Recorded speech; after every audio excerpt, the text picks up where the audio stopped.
Hi, this is Richard, and today we're going to be talking about tense and lax vowels, which is a common problem for a lot of speakers of other languages learning English. We just have a lot of vowels to deal with in English, and this is a good way to kind of separate the ones that are harder from the ones that you may already be familiar with. Yeah, so we're looking at tense and lax vowels here. So here's a little tongue twister to get you in the mood for it. We have sick, sheep, sip, sleep, and slip. Maybe you can kind of get a sense of what's going on with the vowels there. The consonants aren't easy in that one either. So we have our tense and lax vowels. So our tense vowels, I'll read through them and I want you to kind of say them along with me, and maybe you can start to feel what's going on with these vowels. So we have read, team, late, raid, coat, row, pool, Luke.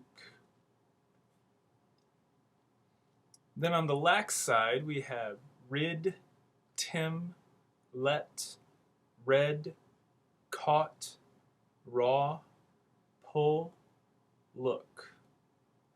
All right, maybe you can start to feel something out about those vowels. So here's the nitty-gritty about it. The tense vowels, as you may expect, have more tension. That's more tension in the neck, in the lips, in the jaw, and in the tongue. There's also a more closed mouth. You could also say it's a higher vowel, so your jaw is higher. And then your tongue will be more forward or more back in your mouth. So a good example of a really forward tongue is the E vowel. The oo is very far back. But in lax vowels, your tongue is right in the middle. So let's see some picture evidence. This is me doing the E and the I vowel. And you can see on the left, everything is more tense. My mouth is a lot more closed. My lips are really spread out and really tense. It's kind of hard to tell through the beard, but you can see a little bit that my jaw is kind of clenched in a way, and my neck is you can see a little bit of tension in my neck. On the right, all of that's relaxed. All of that's totally loose, and you can see my jaw's a little lower as well. So we'll switch to a video here to see it in a little more depth. All right, so get a good look here. We'll show you things up close. So here I am saying the beat and bit examples. Beat, bit. So you can see a little bit of a much wider vowel there. Beat, bit, or a wider lip there and a higher vowel. All right? And then the next one's bait, bet, bait, bet. You can see more tension, wider lips, tenser lips, and a higher vowel for bait, and a lower, more relaxed one for bet. Going over to the other side, we have Luke and look. So Luke, really tense, rounded lips here. Luke, look. And then the look is more open and it's more relaxed, especially around the lips. All right. And then we have phone, fawn. Phone, fawn. Again, the O vowel, very tight, very tense, rounded lips. The ah vowel, a lot more open, a lot more relaxed. Okay, so let's go into some exercises. We're going to test your listening first and then see if you can test out your speaking as well. So let's start with listening. I'm going to read either A or B on each of these. And this is a great way to introduce pronunciation in your classroom as well, to start out with listening perception, then move on to production. So here we go. Number 1, keyed. Number 2, fess. Number 3, wreck.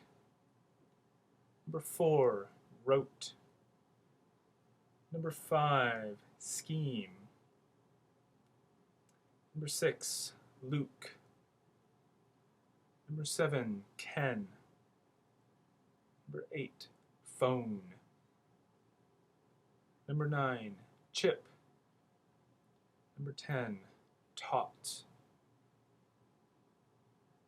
All right, let's see how you did. Did you get those? If not, go back and listen again, see if you weren't sure. And think about doing this with your own students or with a friend. There are a lot of ways you can do it. So go ahead and try it. Run through them on your own time. You can pause the video to do that. And then if you really want to test yourself and you don't have somebody that's going to listen, you do have somebody that'll listen, and that's Google. So Google has speech recognition now, and you can test your own speaking. Now, keep in mind that it's pretty bad at recognizing speech, but I tested all of these, and almost all of them it could understand me pretty well. Some of the less common words, it really tries to come up with something popular that it thinks you mean, but generally, you get some pretty good feedback from Google here. So try it out sometime. If you just go to Google and click on that little microphone, you can talk to it and it will try to understand you. Other tools, if you want to check your own pronunciation, a great thing to get in the habit of doing is recording yourself and just checking it. You might have a voice memo app on your phone or on your computer. Audacity is also a free program that it's a really powerful recording tool that you can use. Additionally, there's a program called Prot. I have the link up here, and that helps you visualize acoustic phonology, so you can really see a lot of detail about exactly how you're pronouncing things. And that's something we're working on materials for right now, so keep an eye out, and hopefully we'll have it up in the coming weeks. All right. I hope that was helpful, and please contact us if you have any questions or want to see more or see different stuff. We're happy to help and hope that we are helping. All right, thank you so much. Hope you enjoyed this, and I hope to see you again sometime.